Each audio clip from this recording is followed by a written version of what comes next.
Hey, welcome to the Tech Editor Hub. I am Sarah Walworth, and today I have with me Megan Wilding, which is another one of our tech editing colleagues for an interview. So Megan is both a certified or fully qualified knitting and crochet technical editor. And she's someone who loves to create wonderful things, is passionate about the process, and all of her love of learning new ways of working and creating with yarn led her into technical editing. And I want to find out more. So welcome, Megan. Thank you so much for having me. So let's start right off with yarn, because that's why we're here. What are you making with yarn right now? Yeah, sure. So I'm making something for my daughter she's only just turned 7, but it's quite a big piece. I'll try and hold it up so you can Hold kind on. of Let me see if I can spotlight you. Hold on. There we go. Whoa, look at that. So the bottom bit, it's the fan and feather, and then there's like a double moss or double seed stitch at the top. I have actually got the pattern here, but it's going to be, so I printed it out, but the idea is that it's going to be like a mermaid tail blanket. So that's obviously baby. My baby is now 7, so it's going to be a lot bigger. But it's, I measured it up against her last night, and it still only came kind of down to her knees. She's quite tall, so and she keeps growing, as children do. So I need to knit more quickly so I can catch up with her growing. It's going to be like a mermaid tail blanket thing. So snuggly and warm too. That's a beautiful color. Oh, yes. I love this kind of like tealy green. It's really my kind of color, and it's quite mermaidy, but she picked it. My daughter picked it. So, it was her choice. But yeah, I'm not the quickest of knitters. So it's taken me a long time, but we'll get there. It's more about the process, isn't it? We enjoy the process of making it, and she can enjoy the finished project. So really beautiful. Thanks for sharing that with us. So let's get into the questions on technical editing. What were you doing before you became a technical editor? So I was doing something quite different. I was working within the NHS. As you can hear from my voice, I'm British. I'm from the UK. We have the NHS here.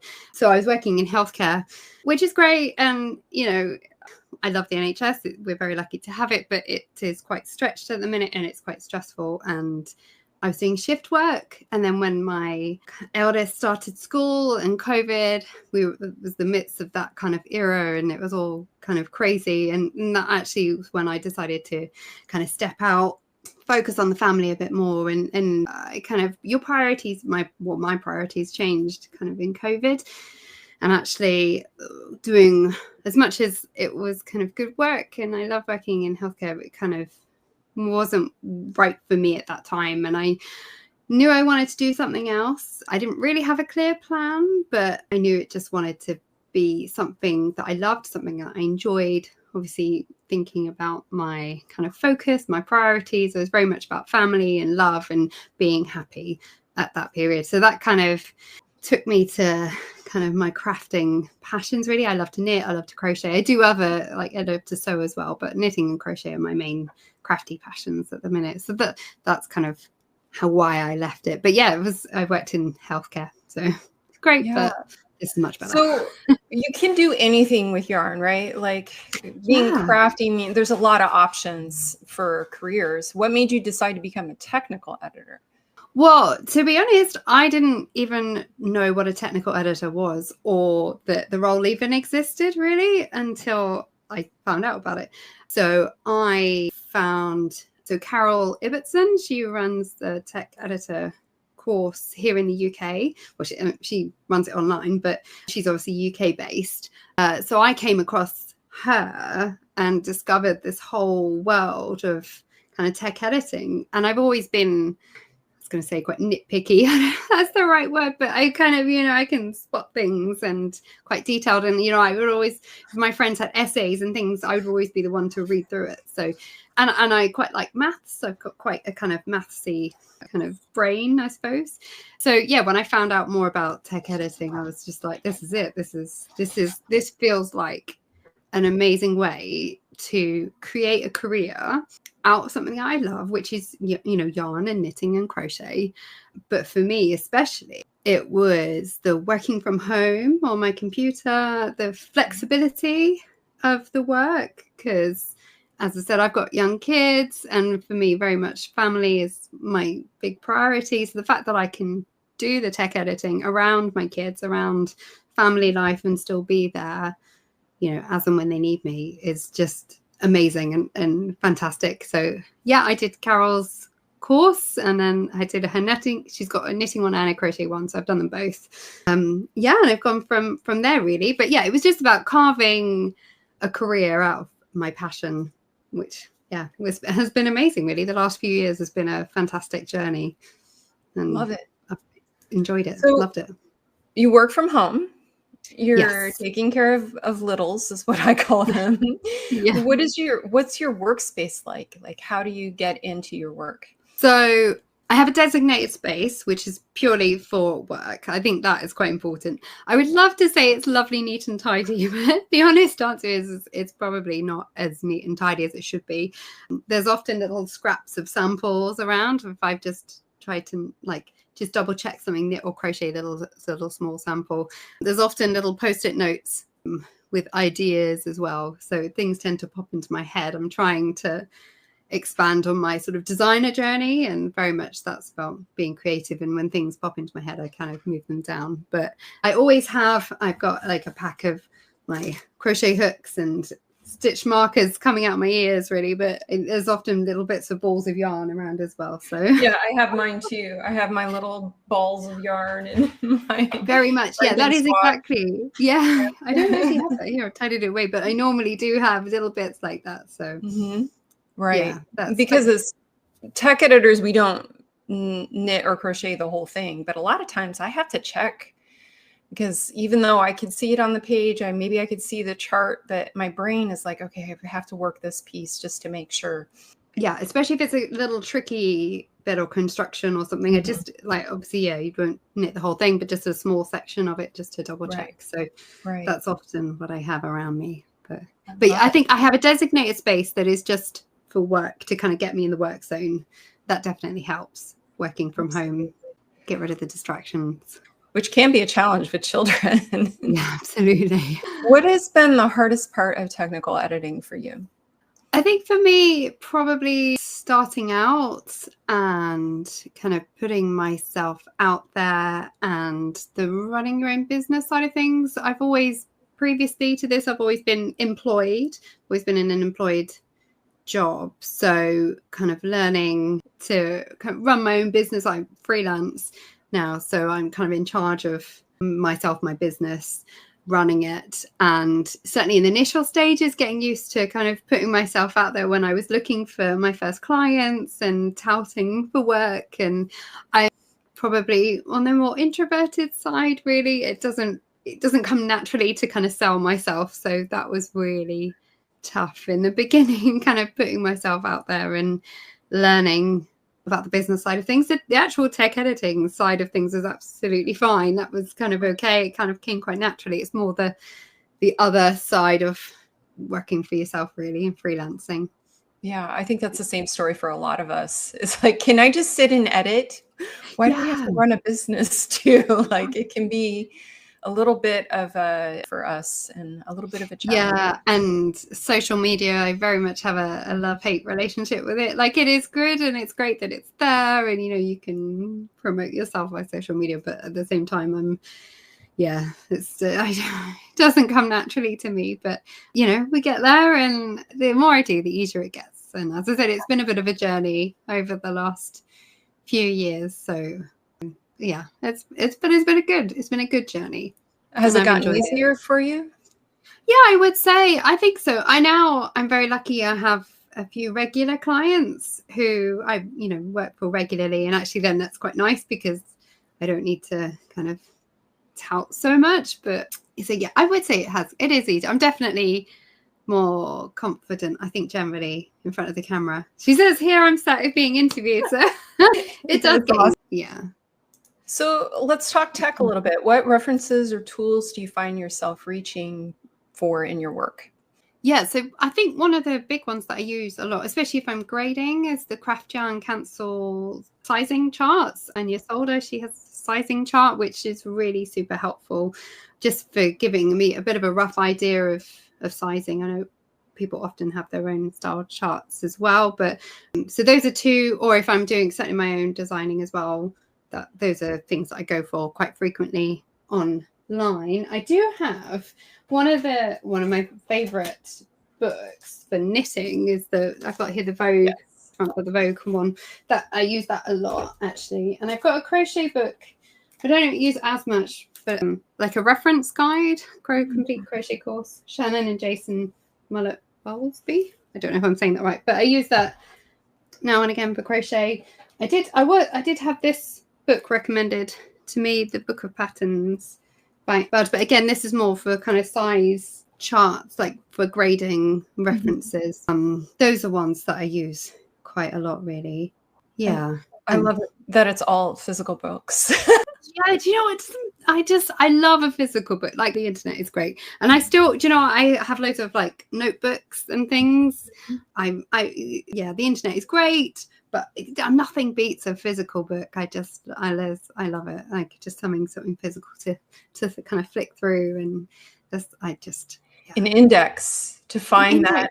Like, do they have the size chart for the hands? Because I'm making, checking mittens. Right, exactly. Yeah, exactly. Yeah. So those are my main things that I reference, I think. Excellent. Yeah. So do you have any advice for editors who are just starting out? So if you could travel back in time and whisper some wisdom to past Megan, what would you say? I think probably just keep going. You can do this. I think that's anybody who's just starting out, can be really daunting, as I said, especially running the business and putting yourself out there and kind of touting for clients and saying, hey, can I take edit for you, is tough, but you will get there. Just keep going one step at a time, and you believe in yourself, because it can sometimes be a little bit lonely, which is why it's fantastic to have the community, really. Right. And yeah, just join communities and get social and keep going. That's probably what I'd say to myself, really, and to anyone. You got this. I love it. That's really inspiring. So what's something in your business you are happy worked out differently than you expected? So I think for me, it's been kind of the type of work that I do regularly now. I think when I first started tech editing and learned about it, I just assumed that I'd be working for kind of individual designers, and that would be kind of my main work. But actually I work now, my kind of main work, my regular work, with kind of big yarn companies. And I also work for a magazine which has slightly more of an editing role within it as well, which has been really, really interesting. And it's made me think more about kind of the kind of finished product of like a whole magazine or book put together, not necessarily just the kind of knitting and crochet technical editing. It's sort of the general editing as well, and layout and design concepts, which I wasn't necessarily intending to go down that route, but that's kind of how it ended up. And it's been really interesting to kind of think about things that I haven't necessarily thought about. So I still do the tech editing, which I love and enjoy, but just the kind of the other stuff around, I suppose, building a collection of work and how it all kind of fits together and ties together has been really interesting for me.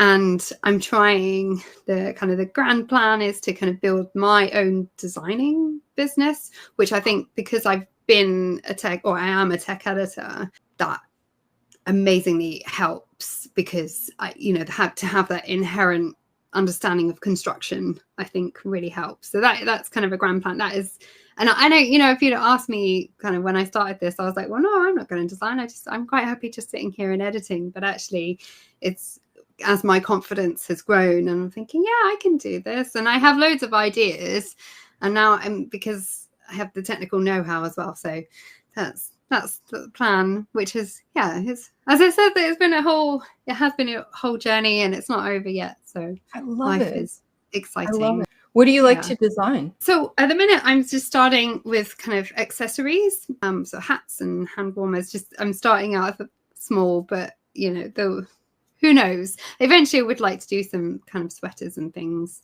down the track. But I'm just starting out my designing journey, so we'll start small and work our way That's up. fantastic. So Yeah. like being in patterns helps you to see what's possible for your own designs. I love it. Yeah, yeah, definitely.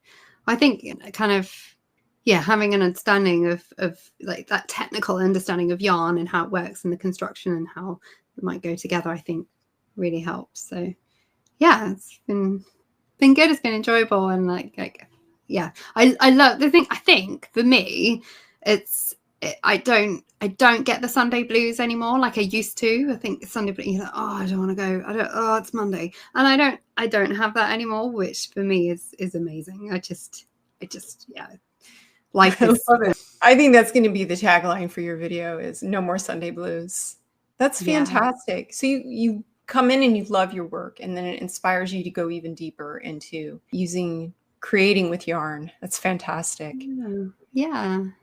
Hey, can we talk a little bit about editing for magazines? I know it's a little bit off script, but can you talk a little bit about the difference between editing for magazines like collections and editing for individual designers? Do you get like a whole lot of patterns all at once in like a fast deadline, or how does it work for you? So the magazine that I'm working for at the minute, I kind of do issue by issue. So actually it's not all at once, happily. It's kind of drip fed, and then we work as the kind of issues get released.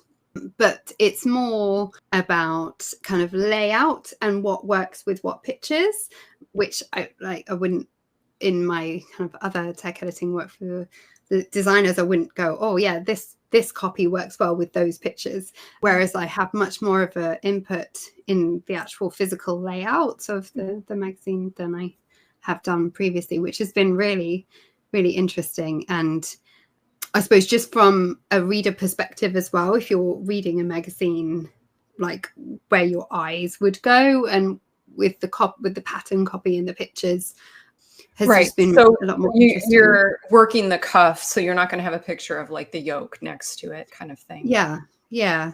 Which, you know, when I do a lot of my tech editing work for designers, I just get the Word document or a Google document and I just work through it. I don't necessarily have the kind of thoughts of, oh, actually, that would look good there, that would look good there, that picture would sit well there.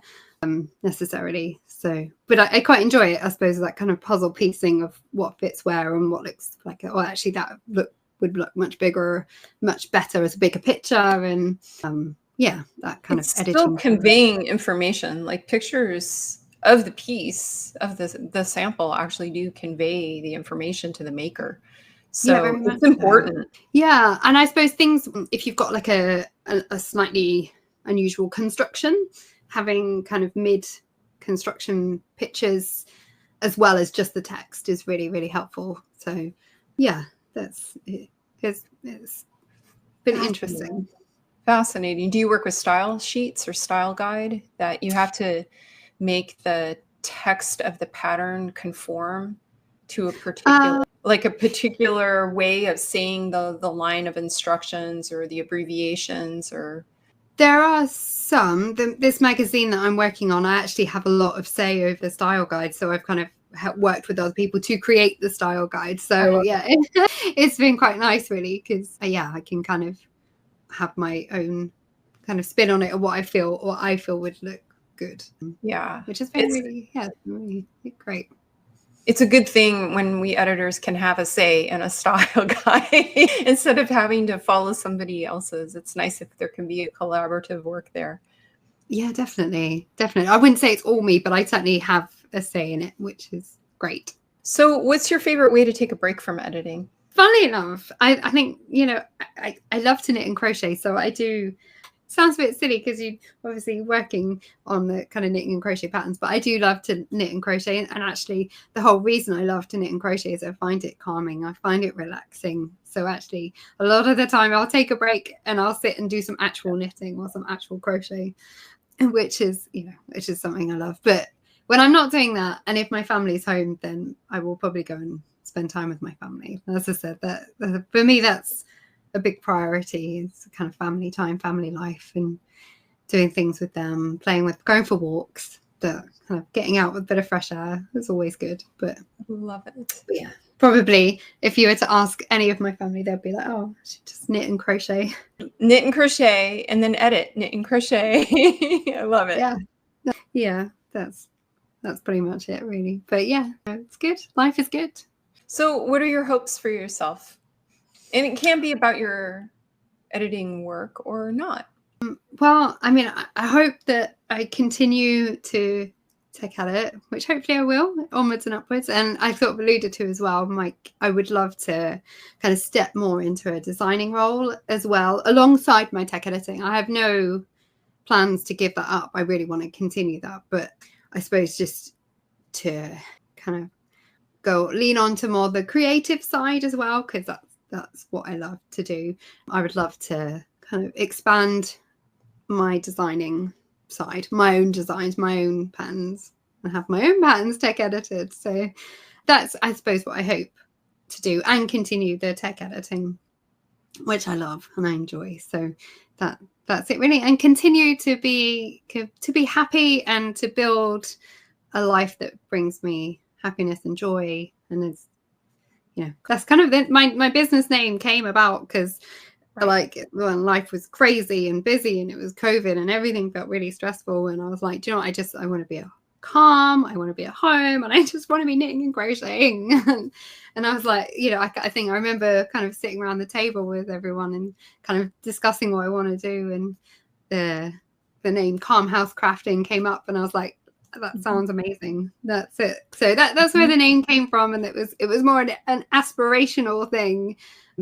And for the most part with it, I mean, I have a normal life, I have stresses, but for the most part, life is relatively calm now, which is good. And I'm at home, and I am, for the most part, crafting. So yeah, I love it. So are you taking on clients now? Yes, I have some availability. To be honest, with the work as it is quite flexible. I can generally kind of fit people in as when, really. So yeah, feel free to get in touch, anybody, if you want to. I will always try and fit people in if I can. Fantastic. So again, people can find you online at Calm House Crafting, and I'll make sure I put everything down in the description. If you're interested in chatting more with Megan, head on over to her website. Thank you for being here, and thank you for sharing your insight and your experience and everything that you've brought into technical editing. I love chatting with you. Oh, thank you so much for having me. It's been such a joy to be here, and yeah, thank you for letting me talk about myself. So it's fantastic. All right, everyone, thanks for joining us. And if you're watching this on the replay, you have a question for Megan, feel free to add it into the comments and I'll pass it on to her. Y'all, happy editing. Take care of yourselves.